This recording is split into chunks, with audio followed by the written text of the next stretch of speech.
Hace algunos 2 o 3 días, el acontecimiento más grande que pudimos escuchar fue que realmente por primera vez en la historia, desde hace 76 años, Irán lanza directamente misiles en contra de Israel.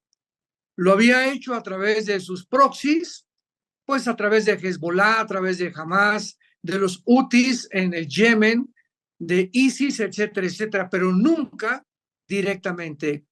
Y ahora Irán se atreve a desafiar a Israel mandándole, bueno, estamos hablando de casi 350 drones que son suicidas, o sea, drones que iban directamente a caer en tierra de Israel, misiles de cruceros y balísticos, cohetes desde Irán, repito, pero al mismo tiempo los lanzó también Hezbollah y los lanzaron desde el Líbano y los lanzaron desde el Yemen, los Houthis. O sea, Israel se enfrenta por primera vez en 76 años y después de ser atacado por Hamas de la tierra de Gaza, con una confrontación impresionante que realmente podríamos decir, si juntáramos todos los misiles, escuchemos esto, si se juntaran todos los misiles que se enviaron a Israel, repito, 350 drones, misiles, cohetes, serían más de 600 toneladas de materiales explosivos.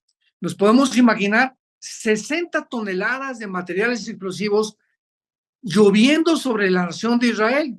Y cualquiera podría decir, ¿verdad? Como todos ustedes escucharon, cuando Estados Unidos previno a Israel diciéndole que habían sido lanzados esta cantidad de explosivos, pero que iban a durar pues como 3 o 4 horas en llegar, porque tenían que atravesar Arabia Saudita y tenían que atravesar Irak.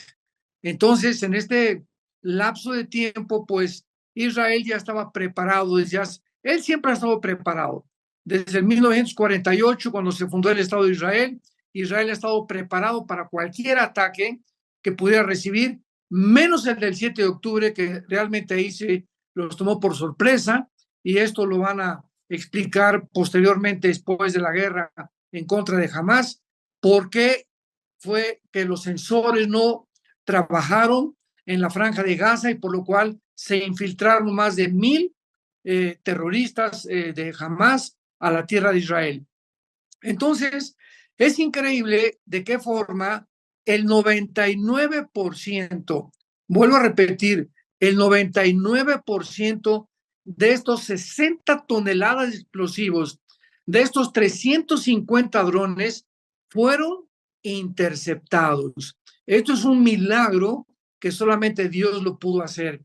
Uno solo cayó en Israel, uno solo de los 350 drones, y cayó cerca del sur, cerca del Mar Muerto, y fue la explosión que causó antes de caer, que lastimó a una niña.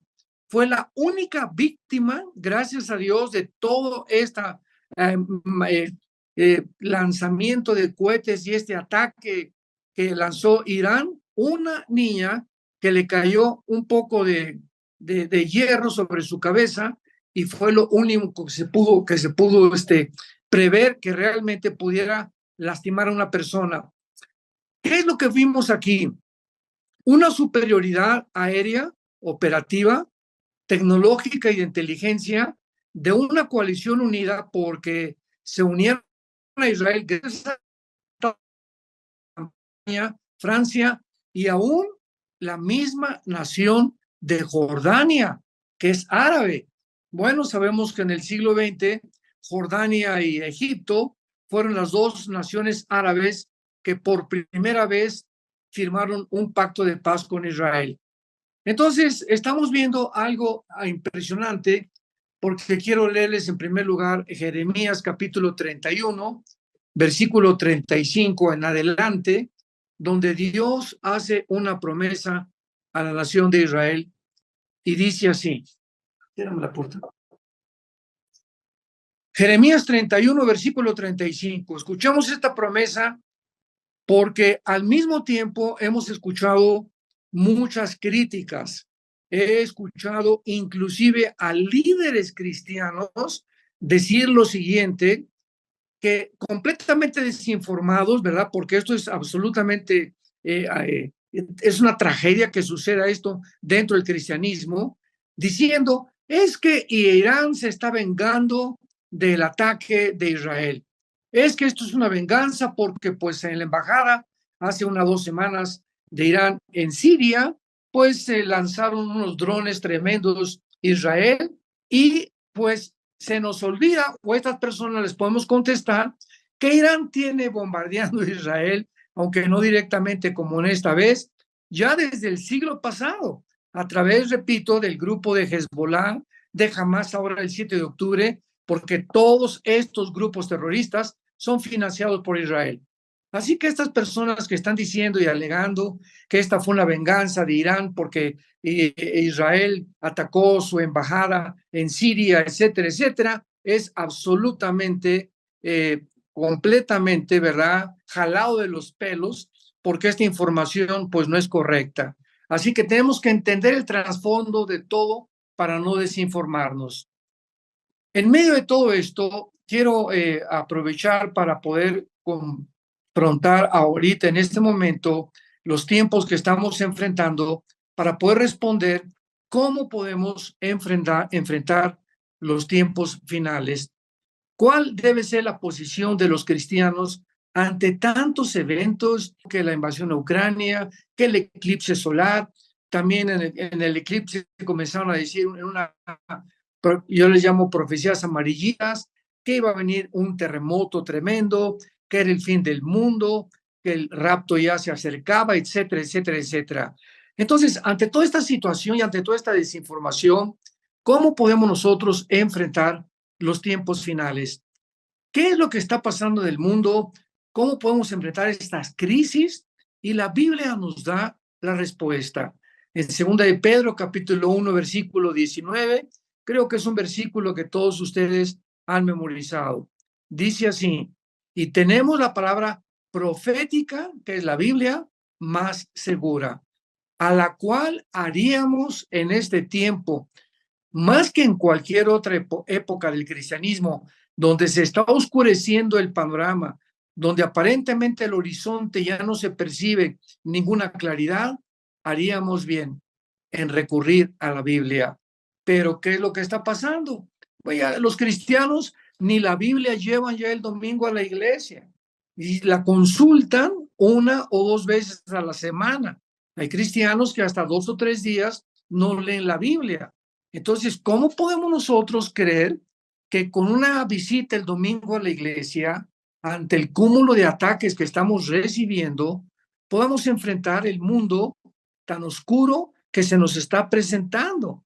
Entonces, tenemos la palabra profética más segura, a la cual deberíamos estar atentos, y cuando el Espíritu Santo, cuando Dios el Padre y su Hijo Jesucristo ven a los cristianos que realmente están consultándole, buscándole en oración, hincados en la mañana en sus devocionales, antes de acostarse con la palabra de Dios, Dios te va a dar paz, Dios te va a dar una respuesta en la Biblia, Dios te va a repetir las palabras que se nos han dicho tantas veces: mi paz les dejo, mi paz les doy, no tengas miedo, no te preocupes, no te voy a abandonar, no te voy a dejar. Estamos como en el mar de Galilea, cuando los discípulos atravesaron y de repente vino una tormenta tremenda. ¿Y qué fue lo que pasó? Comenzó la lancha, pues aparentemente a hundirse, y Jesucristo dormido en la popa de la lancha. ¿Qué es lo que Jesucristo estaba esperando en ese momento? Que ellos creyeran que realmente no se iba a hundir la lancha. ¿Por qué? Porque él iba adentro con ellos. ¿Cómo se iba a hundir? Pero ¿cuál fue la reacción de los discípulos? Se levantaron y: Señor, despiértate que perecemos. Jesucristo se levantó, ¿verdad? Reprendió el viento y reprendió todas las cosas que tenía que reprender, y realmente pues vino la paz. Y estas circunstancias, estos eventos fueron escritos, están en la palabra de Dios para que nosotros recurramos a ellos, y recordemos que si en ese momento tan grave, donde venían tormentas y venían vientos huracanados, donde los discípulos sintieron que iban a morir, tenemos al mismo Jesucristo ahora dentro de cada corazón, que le ha recibido como su Señor, como su Salvador, y que ha creído el sacrificio que él hizo en la cruz. Tenemos también en el libro de Isaías capítulo 46, versículos 9 y 10, este pasaje que nos dice lo siguiente. Isaías 46, versículos 9 y 10. Acuérdense de las cosas pasadas desde los tiempos antiguos, porque yo soy Dios y no hay otro Dios y nada es semejante a mí, que anuncio lo por venir desde el principio y desde la antigüedad lo que aún no era hecho, que digo, mi consejo permanecerá y haré todo lo que quiero. Yo hablé y lo haré venir, lo he pensado y también lo haré. ¿Qué nos está diciendo Dios en este pasaje? Que desde el tiempo en que se inició la creación del ser humano, Dios describió cómo fuimos creados. Y después vino el siglo pasado la evolución para poder tratar de contrarrestar lo que Dios había dicho en el Génesis. Y Dios nos dice que fuimos hechos del polvo de la tierra, que nos alimentemos de las cosas que vienen de la tierra, que comamos verduras, que comamos frutas, que no estemos recurriendo a tantas tonterías como el Monster y el Red Bull y todas esas cochinadas que venden, ¿verdad?, de bebidas enlatadas, que hacen que los riñones se intoxiquen, que tu hígado se intoxique, que te baje la energía. Dios nos ha anunciado desde el principio la forma como debemos de vivir. Anunció todo lo que iba a pasar con Egipto, todo lo que iba a pasar con Siria, lo que iba a pasar con Babilonia, Medo-Persa, con los griegos, los romanos. Nos ha recorrido toda la historia para que nosotros sepamos que hay alguien detrás de todo lo que está sucediendo. Todas las cosas que suceden no son al azar, no hay nada accidental. Dice la física que todo efecto tiene una causa y siempre detrás de la causa tenemos que buscar a Dios. ¿Por qué está pasando lo que está pasando? ¿Y por qué el eclipse? ¿Y por qué estos ataques? ¿Y por qué el mundo está a punto de una guerra tercera, de una tercera mundial, como lo están propagando de una forma desinformada e ignorante, porque de ninguna manera estamos ante una tercera guerra mundial? Es muy importante decírselos, la guerra mundial, que la tercera no vamos a estar nosotros aquí. Así que la tercera guerra mundial será después de que la iglesia desaparezca, que nos lleve Jesucristo, y precisamente todo está pasando simplemente porque Jesús viene por nosotros. Entonces las cosas se tienen que poner de mal en peor, nada va a mejorar, y nos habla por qué está pasando estas crisis, porque Jesús ya no tarda en venir por nosotros. ¿Estás tú preparado para encontrarte con tu Dios? Entonces todo esto lo tenemos que comprender a la luz de la Biblia. Las cosas no están sucediendo al azar. Jesucristo lo dijo claramente, ¿verdad? Dice en Isaías 46 que acabamos de leer, y en Jeremías también 31, que Dios ha hecho de que Israel ha sido realmente lo que ha sido el ejemplo para todos nosotros. Y dice Jeremías 31, versículo 35, aquí Dios pone en Jeremías un ejemplo del cosmos, de las leyes del cosmos. Tenemos las leyes de la gravitación, de la fuerza electromagnética, la fuerza de la gravedad, las fuerzas nucleares que Dios controla en el cosmos. Escuchemos con atención lo que dice Dios en Jeremías 31, 35. Así ha dicho Jehová, que da el sol para la luna, para el día, las leyes de las estrellas, para la luz de la noche. Braman sus ondas, Jehová de los ejércitos es su nombre. Si faltaran estas leyes, escuchemos esto, si las leyes que Dios estableció en el cosmos se deshacen y ya no funcionan, y entonces las galaxias se estrellan unas a otras, y el sol se cae sobre nosotros, y las estrellas y la Tierra ya no quieren 24 horas, sino que la Tierra pierda su órbita de gravitación alrededor del Sol y de rotación sobre su eje, dice la Biblia, entonces la descendencia de Israel faltará para no ser nación delante de mí. O sea, todas estas personas que dicen también, no es que ya Dios acabó con Israel, ya no tiene nada que ver Israel con Dios, ya ahora la iglesia ha tomado el puesto de Israel, y esto se llama la teología del reemplazo, que es una barbaridad, es una herejía, porque la Biblia claramente que Israel es indestructible. ¿Y por qué ha pasado todas las guerras que ha pasado Israel? ¿Por qué regresó Israel en el 48? ¿Por qué nadie ha podido entender la razón por la cual Hitler los quiso exterminar? ¿Por qué ningún politólogo, antropólogo, psiquiatra, geólogo, etcétera, etcétera, pueden dar respuestas a esto? Porque Israel tenía que regresar para que se cumplieran las profecías finales de Dios. Entonces, ¿qué iba a hacer el diablo? Si vemos detrás de todo el mundo espiritual actuando, como dice Efesios 6:12, que estamos rodeados de espíritus y principados y de potestades y de huestes espirituales que están operando sobre el mundo, ahora lo podemos comprender, que el diablo tenía que impedir que Israel regresara a su tierra. Entonces, ¿a quién usó Satanás? Usó a Hitler, usó a los nazis, pero fracasó porque realmente no pudieron exterminar más que 6 millones de judíos y regresaron en 1948 a Israel. En 1956 los vuelven a atacar, 1967 los vuelven a atacar, 1973 la guerra de Yom Kippur, y cuando las naciones árabes se dieron cuenta que no podían con Israel, ¿qué hicieron? Bueno, recurrieron a grupos terroristas que comenzó a formar, a entrenar Irán. Irán es la nación que se encuentra de todo este odio, ¿verdad? Donde los ayatolas que en 1979 formaron la nación islámica, le cambiaron el nombre a Irán y le pusieron la nación islámica de Irán, que está controlada por ayatolas, o sea, por religiosos fanáticos endemoniados, no ha descansado en continuar entrenando a grupos terroristas. Entonces, todas estas guerras y todo lo que ha pasado en Israel, 4 guerras, grupos terroristas atacándolo, estamos en 76 años desde 1948. ¿Qué es lo que Dios nos quiere decir?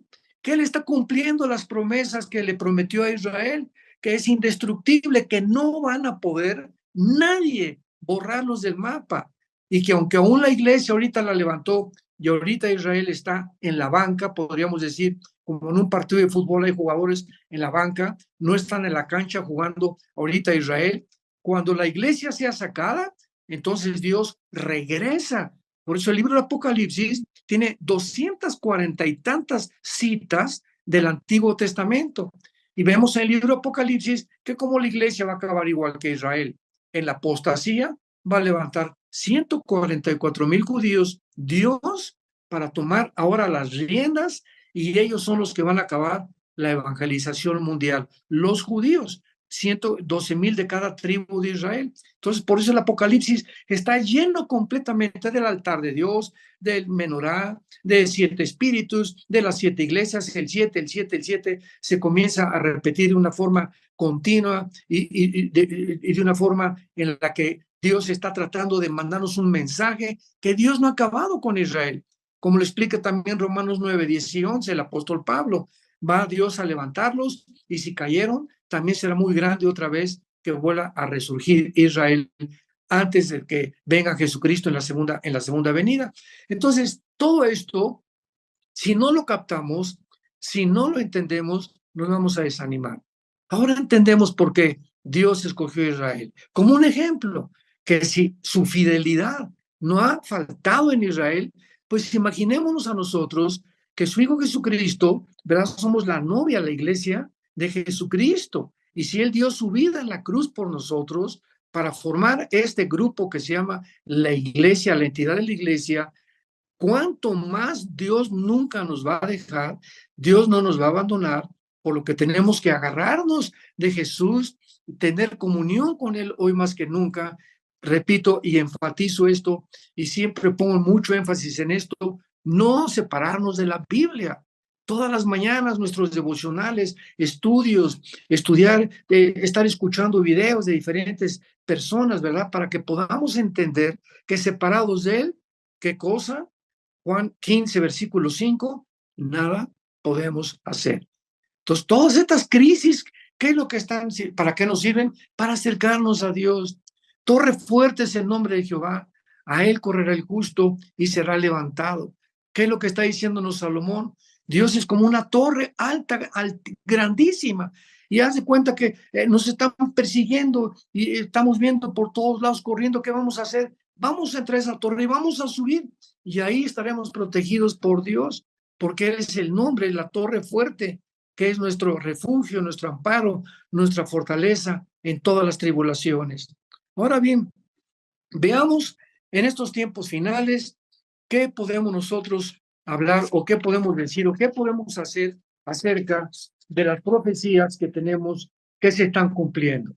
Bueno, se está cumpliendo que muy próximamente se va a formar un orden económico mundial que ya está desarrollándose en el Foro Económico Mundial. Ya Europa está tratando de unirse, ya el Medio Oriente se encuentra ardiendo, la economía en Estados Unidos está por caer tal vez este año, todo el continente americano donde tú y yo vivimos está completamente de izquierda, el comunismo está influyendo de una forma tremenda, multimillonarios, multitrillonarios les llamaría yo, como David Rockefeller, George Soros, Bill Gates, que es un grupo de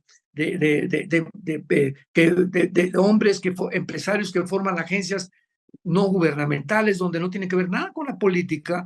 Ellos están influyendo en la política, influyendo en las Naciones Unidas, en la Organización Mundial de la Salud, para poder realmente controlar ellos las naciones como lo están haciendo.